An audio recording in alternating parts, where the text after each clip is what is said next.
읽지요. 시작.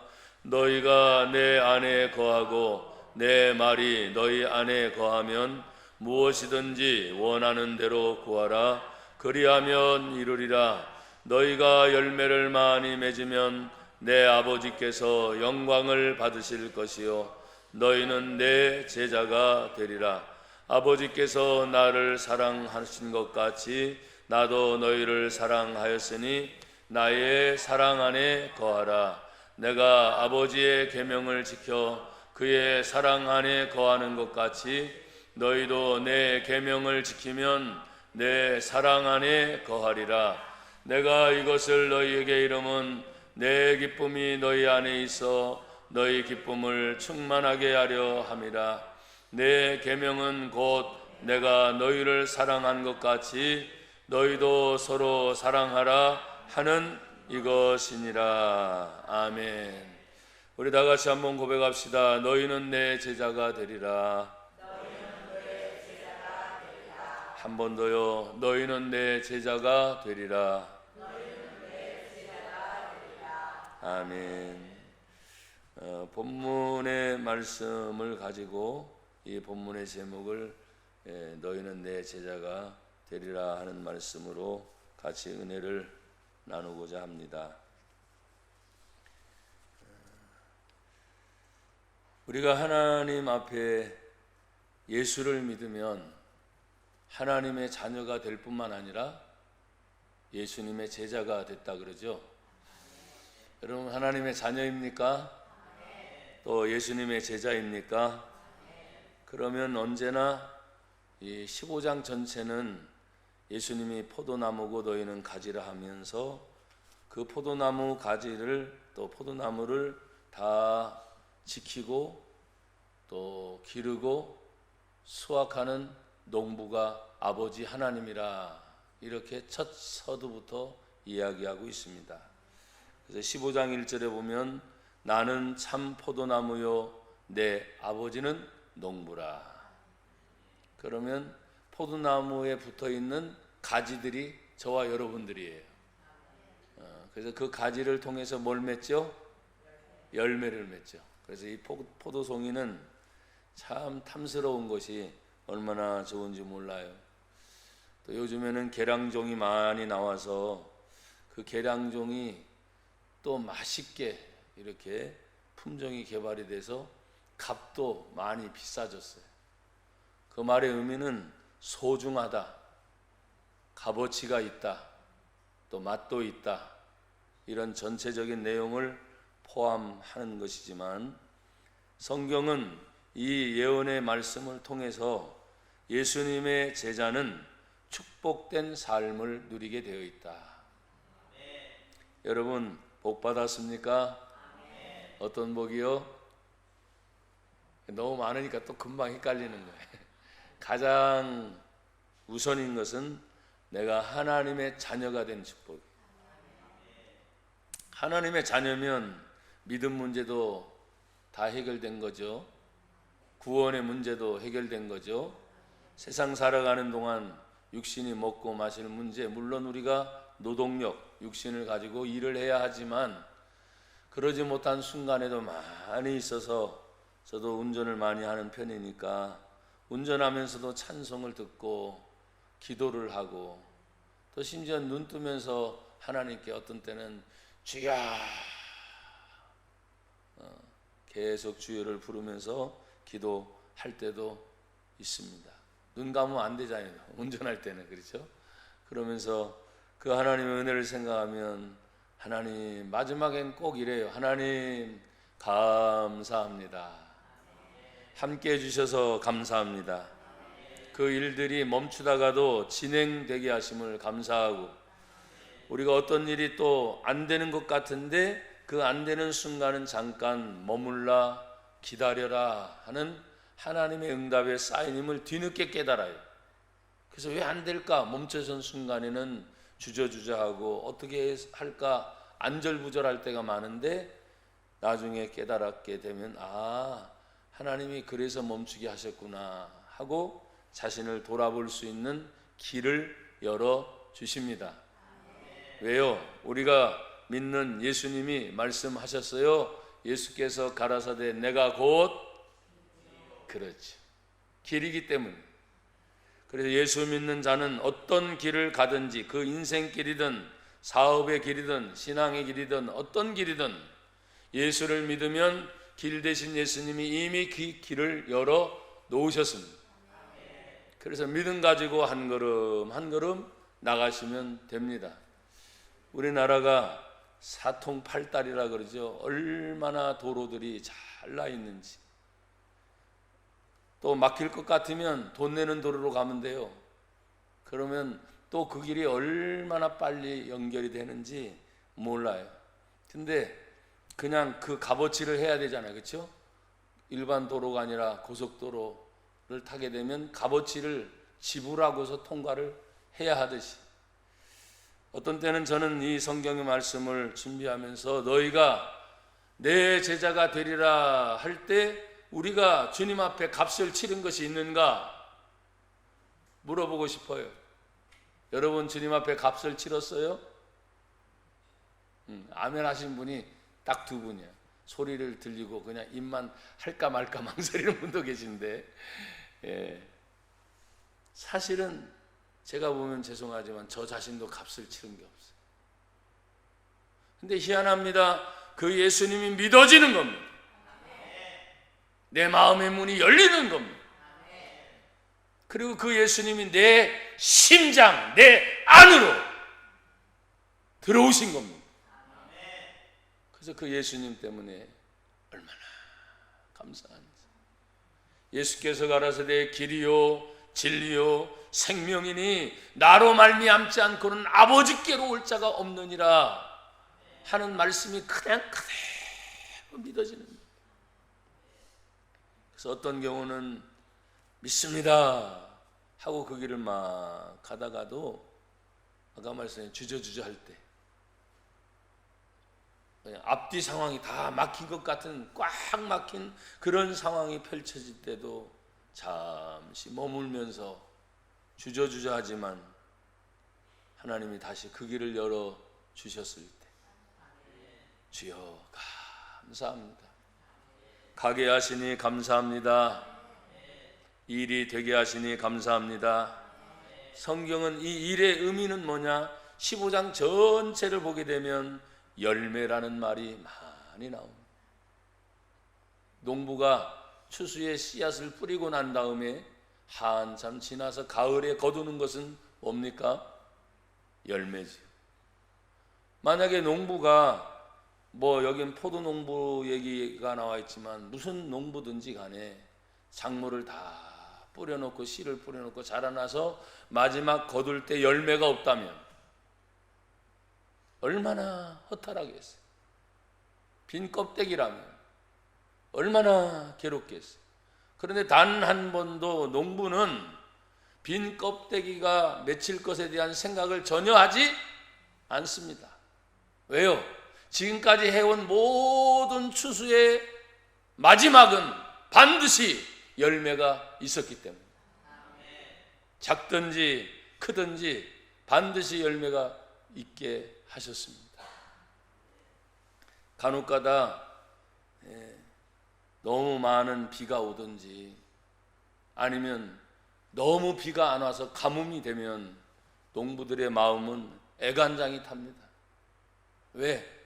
밭에, 논에, 들에 자라나는 많은 곡식이나 열매들이 이 많은 비에 어떻게 될까 염려스러운 거죠. 반대로 비가 너무 안 오면 어떻습니까? 메말라가지고 또 다 죽으면 어떨까 하는 생각을 하기 때문에 그렇습니다. 예수님이 어떤 분입니까? 아버지는 오늘 성경에 내 아버지는 농부고 예수님 자신이 포도나무로, 당신도 아예 포도나무로 땅에 심겨진 존재임을 얘기하고 있어요.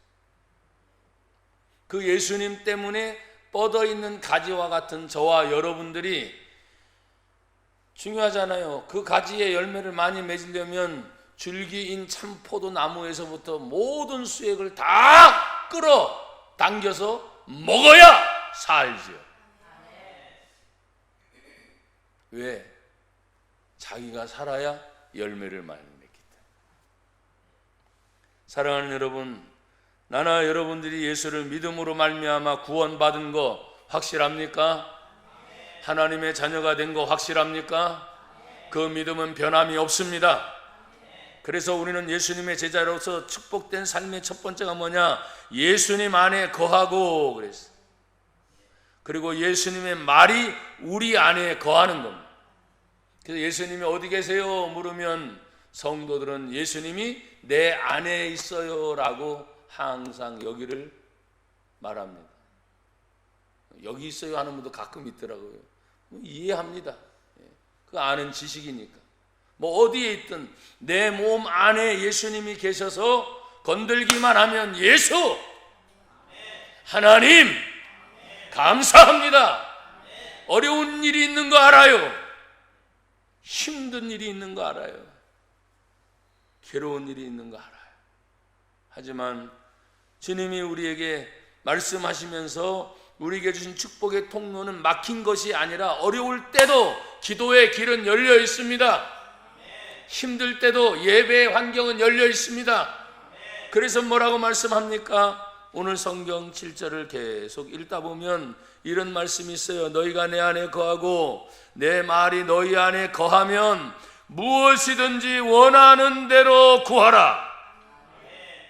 그리하면 이루리라. 무엇이든지. 근데 우리는 먹고 사는 인간의 모습 속에서 무엇이라고 했으니까 의식주의 문제가 가장 기본이겠지. 우리가 신앙생활을 하다 보니까 여러 가지 환경의 문제 때문에 많은 작은 교회들이 문을 닫고 또 성장하는 것이 쇠퇴하는 것들이 지금 전반적인 분위기입니다. 그러나 여러분, 그것으로 끝나지 않습니다. 하나님의 부흥은 넘어졌다고도 다시 일어서는 거예요. 하나님의 부흥은 안 되다가도 되게 하시는 겁니다. 세상 사람들은 교회를 향해서 또 여러 가지 얘기합니다. 교회라고 하는 말의 의미는 보이는 건물만이 아니라 나나 여러분이 가정생활하지요, 직장생활하지요, 사회생활하지요.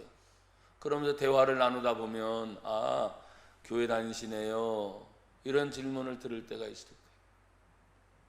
그러면 예, 교회 다닙니다, 예수 믿습니다, 하나님 얘기가 자연스럽게 나오는 거죠.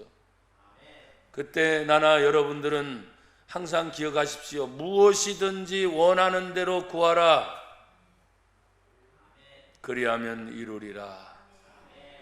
내가 생각할 것이 거기밖에 안 되는 것이 참 안타까운 거지. 여기 무엇이든지라는 말은 내가 생각할 수 있는 모든 것을 뛰어넘어 무엇이든지니까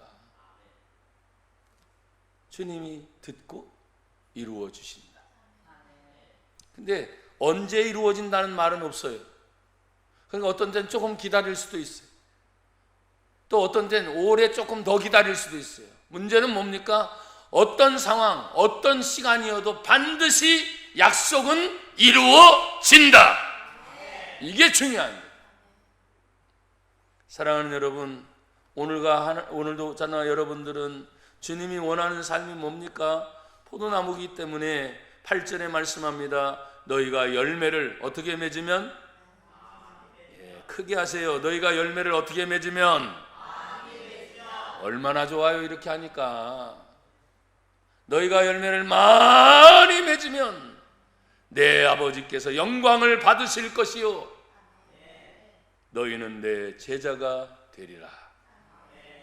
그러면 이걸 잘 응용해 보십시오. 너희가 열매를 맺지 못하면 아버지는 영광을 받지 못할 것이다.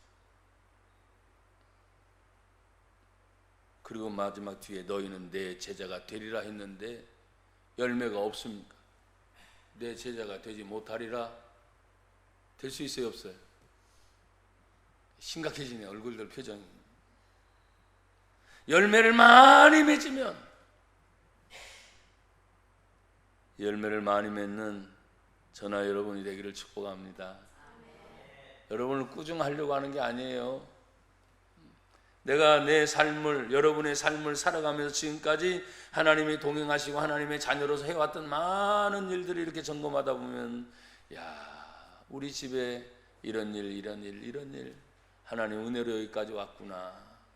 우리 자녀들 또 뭐 주변에 여러 가지 많은 일 보면 이 모든 것이 다 하나님의 은혜구나. 아멘. 히브리서 6장 9절부터 10절에 이 말씀이 있습니다. 사랑하는 자들아, 우리가 이같이 말하나 너희에게는 이보다 더 좋은 것 곧 구원에 속한 것이 있음을 확신하노라. 하나님은 불의하지 아니하사 너희 행위와 그의 이름을 위하여 나타낸 사랑으로 이미 성도를 섬긴 것과 이제도 섬기고 있는 것을 잊어버리지 아니하시느니라. 여러분, 힘들고 어려워도 섬기는 일을 멈추지 않기를 축복합니다. 왜냐하면 그 섬김은 마지막 다 그 섬기는 사람을 향한 하나님의 상급의 축복이 반드시 있기 때문에 그렇습니다. 그래서 성경 말씀 간단하잖아요. 적게 심었으니 얼마나 거두어요? 적게 거두는 거죠. 많이 심었으니 왜 이렇게 자신들이 없어요? 적게 심으니 적게 거두고, 많이 심으니 많이 거두길 원하세요? 예, 힘들어도 많이 심으려고 해야 됩니다. 그걸 꼭 물질만에 대한 얘기라고 생각하지 마십시오. 내 삶의 마음의 중심까지 이미 하나님은 다 보시고 계십니다. 내 생각 일거수일투족까지 이미 다 하나님은 다 하나님의 모든 예정의 섭리 속에 다 있기 때문에 아시는 거예요. 힘든 거 누가 모릅니까? 어려운 거 누가 모릅니까? 아시잖아요. 제가 그렇게 하나님께 땡깡을 쓸 때가 있어요. 아시잖아요. 목이 쉬기까지 아시잖아요. 그래서 아는데 그래서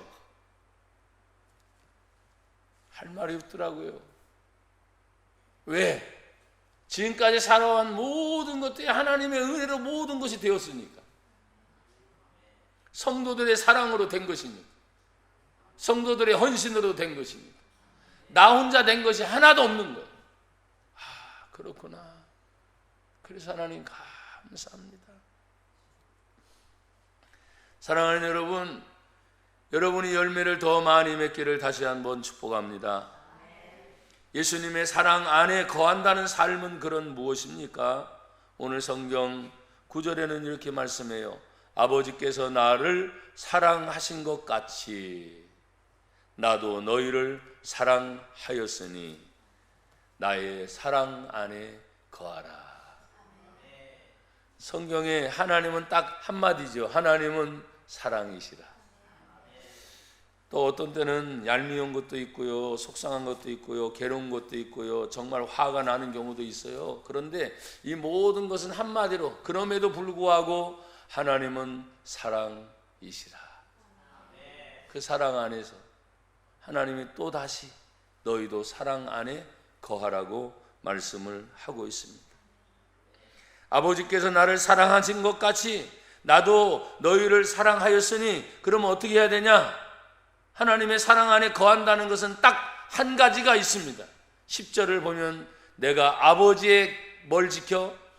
계명을 지켜 그의 사랑 안에 거하는 것 같이. 사랑 안에 거하려면 아버지의 계명을 지키는 겁니다.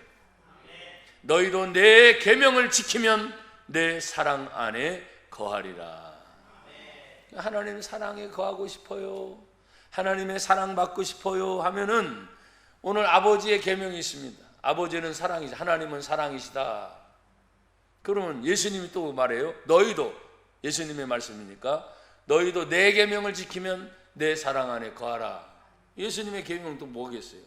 성부, 성자, 성령, 삼위일체 하나님은 똑같이요. 아버지 하나님은 사랑이시다. 예수님도 사랑이시다. 성령 하나님도 사랑이시다. 그러니까 사랑 안에 거하면서 하나님의 계명을 자꾸 생각할 때 아이고 뭐 율법이다, 어렵다, 힘들다, 그게 아니에요. 하나님의 계명은 온전한 사랑을 이루는 거예요. 근데 어느 순간 저도 나름대로 참 사랑해야지. 그리고 그 마음을 다 잡습니다. 그래, 어떤 일도 있어도 사랑해야지. 근데 일이 갑자기 빵 터지잖아요. 그러면 사랑이 뭐 어디 갔는지 몰라. 근데 사랑이 여러분 어디 가긴 어디 가요. 이미 내 안에 예수님 계신데, 여러분 안에 예수님 계신데. 근데 화부터 먼저 나니까 예수님은 그냥 눌러버리는 거예요. 제가 실제로 그런 적이 있다니까. 예수님 지금 제 마음을 누릅니다. 예수님도 좀 가만히 계셔요. 제가 그런 적도 있대요. 그래서 내가 막 저도 모르게 주여 주여 찾으면서 몸부림을 칠 때 가만히 계시는 예수님이시겠어요? 제가 가만히 있으라 해서 가만히 계시는 예수님이겠어요? 내가 누군데 그 예수님의 제자잖아요. 근데 화가 났다고, 신경질 난다고, 어떤 문제가 안 된다고 지 멋대로 하고 있는 내 모습을 바라보면서 내 안에서 예수님이 제 말을 듣고 가만히 계시겠냐 이 말이에요. 아니죠. 내 안에 계신 님이 슬퍼 탄식하고 계십니다.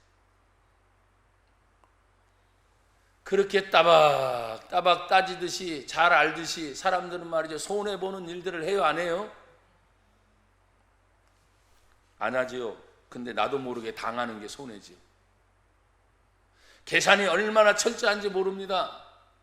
그리고 준비성도 얼마나 철저한지 모릅니다. 제 자신이 그랬으니까요. 근데 그 준비된 대로 안 되는 거야. 깨지기 시작하는 거야. 자꾸 비껴나기 시작하는 거야. 내 목표는 지금 여긴데, 야, 자꾸 이 문제 때문에 부딪히고 이 문제 때문에 부딪히니까 목표에서 점점 멀어지는 거예요. 그리고 성경을 읽어가면서 성경이 말하는 그 사랑이 여기 있는데 점점 멀어지는 거예요.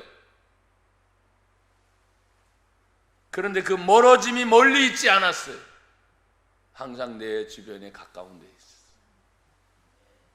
그러면 그게 사람이든지 물질이든지 환경이든지 어떤 문제든지 간에 가장 가까운 데서부터 그런 문제들이 터지기 시작하는 거예요. 그러니까 계명은 멀리 있지 않다. 가장 가까운 곳에 있어요. 사랑하는 여러분, 요한복음 3장 35절 36절의 말씀은 이 말씀이 있습니다. 아버지께서 아들을 사랑하사 만물을 다 그의 손에 주셨으니 아들을 믿는 자에게는 영생이 있고, 아멘들 좀 하세요. 아들을 믿는 자에게는 영생이 있고 아들에게 순종하지 아니하는 자는 영생을 보지 못하고, 그 다음이 더 중요합니다. 도리어 하나님의 진노가 그 위에 머물러 있느니라. 얼마나 두렵습니까? 하나님은 그토록 사랑이라고 말씀하시고 독생성자 예수님을 보내주시기까지 십자가에 못 박혀 죽게 만드시고 그 예수님이 다 이루었다. 누구든지 예수를 믿기만 하면 하나님의 자녀가 되는 생명의 길을 열어주셨음에도 불구하고, 여러분 예수 믿는 거 너무 쉽지 않아요? 왜 표정들이 또 그러죠? 예수 믿는 거 너무 쉽지 않아요? 저는 너무 쉬웠습니다. 예수님 믿습니다. 그 한마디, 그 예수님 내 마음에 들어와 주세요. 오냐? 더도덜도 아무것도 아니야. 예수님 어디 계세요? 네 안에 있잖아. 언제 있었어요? 항상 있었잖아. 문제가 생겨도, 어떤 어려운 조건이 생겨도, 대인 관계의 문제, 대물의 관계의 문제, 주변에 무슨 문제가 생겨도 저도 모르게 내가 고민하고 힘들고 괴로웠을 때 멈춘 줄만 알았는데 또다시 하나님은 다른 계획을 세우고 있음을 저는 지금 체험하는 사람입니다. 그래서 아쉽기도 해요. 안 될 줄 알았는데 안 되는 것이 아니라 되게 하시는 분이 우리의 아버지시다. 주저앉아 있기를 원치 않으셨어요. 때로는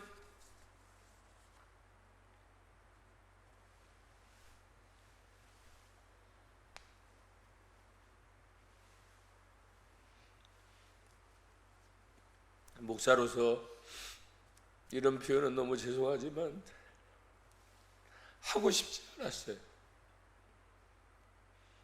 근데 그게 아니더라고요. 그건 네 마음이고 한 번 하나님의 자녀는 영원히 하나님의 자녀인 거예요. 그 하나님이 책임져 주시죠. 그래서 그 길을 가게 하시는 거예요. 여러분에게 믿음을 가르치고 하나님 말씀을 가르치면서 안 되겠다, 못하겠다, 그런 일들을 제가 잘 말한 적이 거의 없죠. 그냥 없는 것 같아요. 그런데 어떤 문제에 부딪힐 때 그 문제에 부딪히면서 제가 오늘도 이 성경 말씀을 쭉 읽어가면서 왜 하나님의 사랑 안에 자꾸 거하라고 하는가? 여러분, 진짜 우리가 서로 사랑하게 되면 얼굴만 봐도 어떻죠? 좋죠. 사랑하는데 찌그려요? 사랑하는데 짜증내요?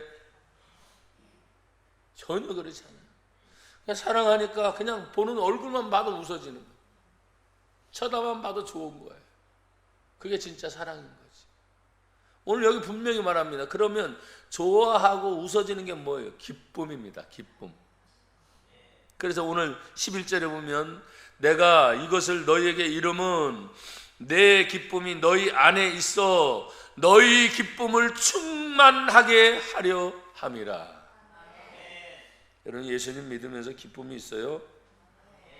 요 사이에는 기쁨을 잘 그런 것 같아요. 뭐 때문에 이런 이야기들을 자꾸 듣다 보니까. 그리고 사람들은 어떤 문제가 있으면 자꾸 비교하면서 이럴 때는 어땠고 저럴 때는 어땠고 이런 얘기를 하면서 그런 얘기를 할 때 다른 분들을 먼저 말하고 싶지 않은 거예요.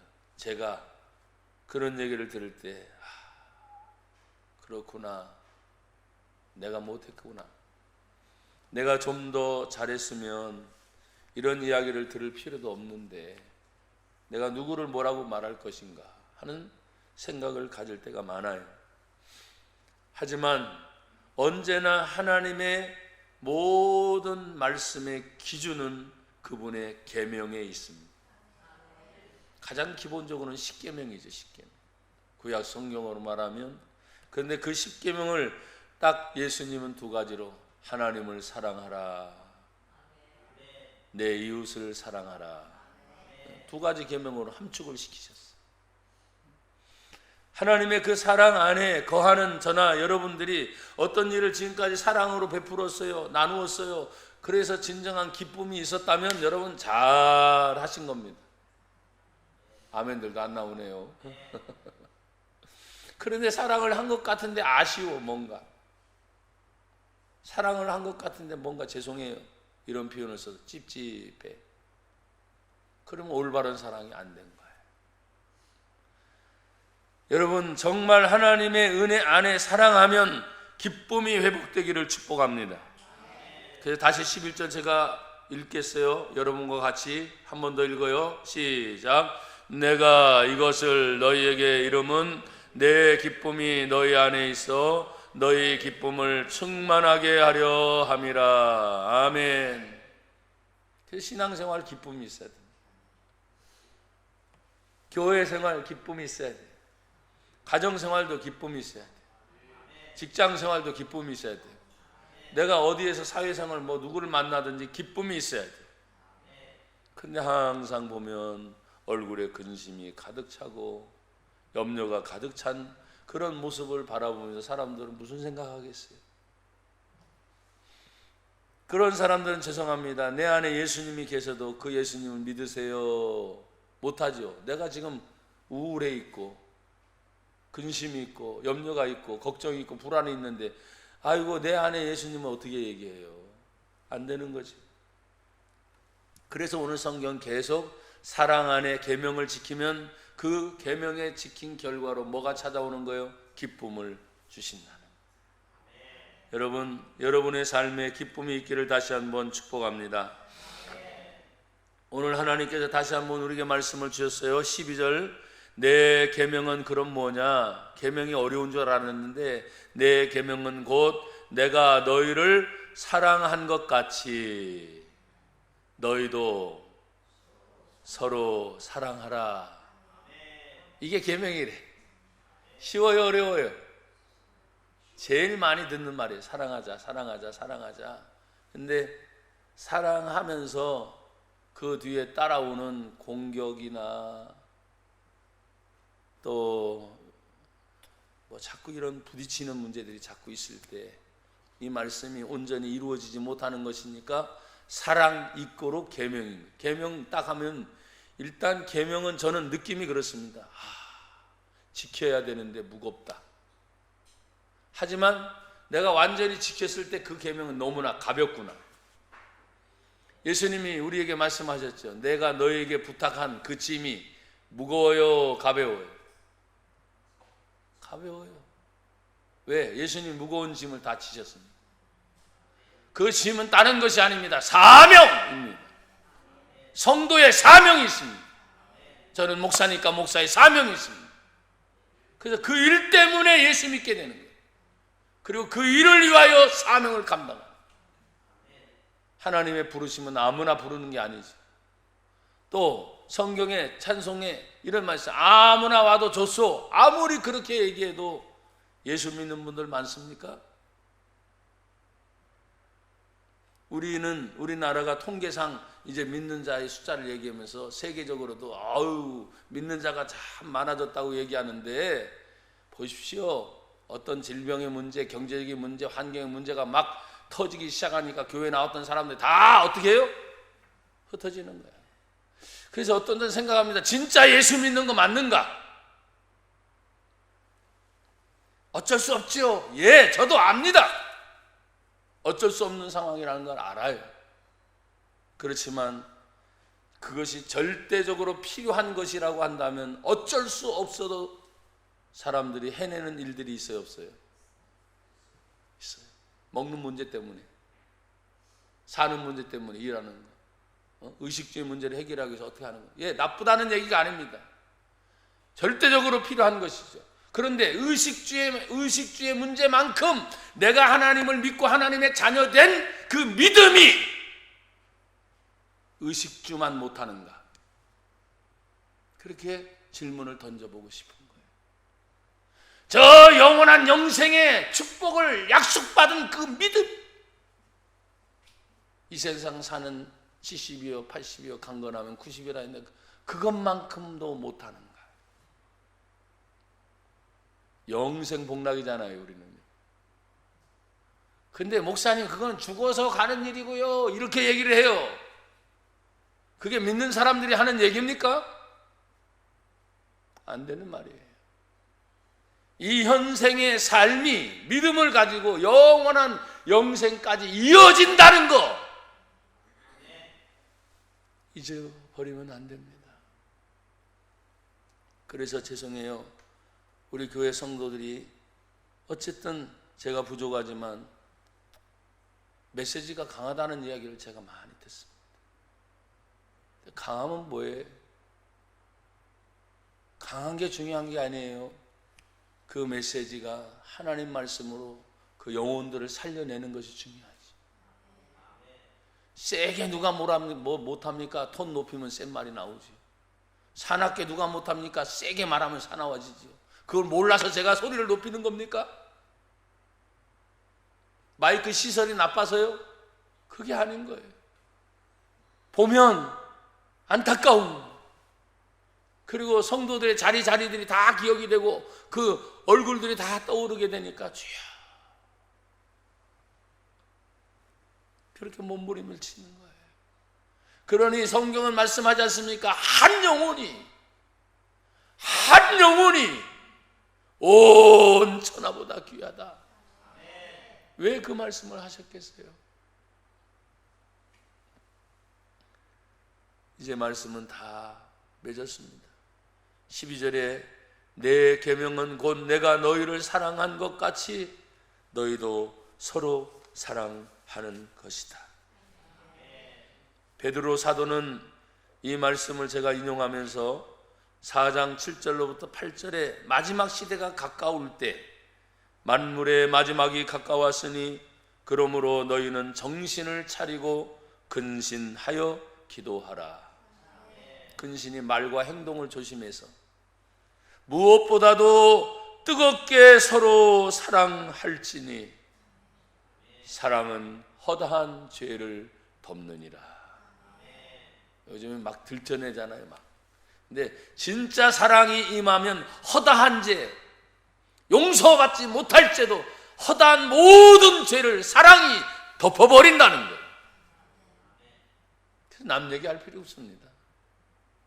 내 자신을 먼저 보면서 마지막 때 내가 정신을 차리고 있는가, 또 하나님의 사랑을 온전히 실천하고 있는가 하고 나 자신을 먼저 봐야 될 것입니다.